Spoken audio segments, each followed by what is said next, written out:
freedom dictates of conscience. That's a right that God gives government. You can't get involved in how we recognize God publicly. Second Amendment, the right to defend ourselves. They call that the biblical right of self-defense, the right to keep and bear arms.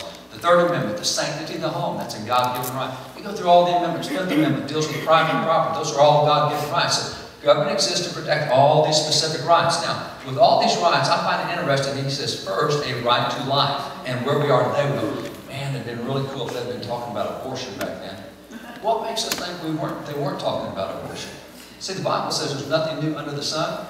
Literally, that's true. Do you know George Washington dealt with homosexuals in the military back in 1778? I have extensive writings from the founding fathers about the creation-evolution debate in their generation, 1790.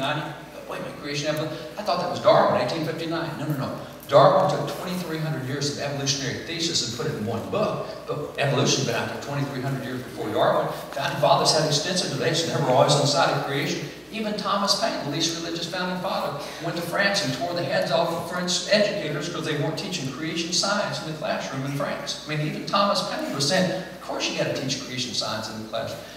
We dealt with all of these issues. The technology is what's changed. You see, abortion's the same way. They had all sorts of laws against abortion back then. Thomas Jefferson had pro-life laws in the Virginia legislature. The difference is the technology's changed, because as long as people have been pregnant, there were people who didn't want to be pregnant, and that's why there was abortion. I mean, here's a book on abortion in America back in 1808.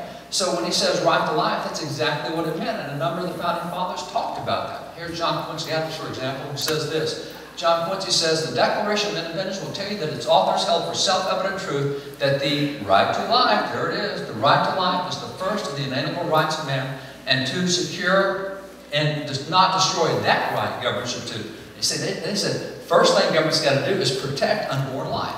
First thing. Well, that's what we said in the Declaration.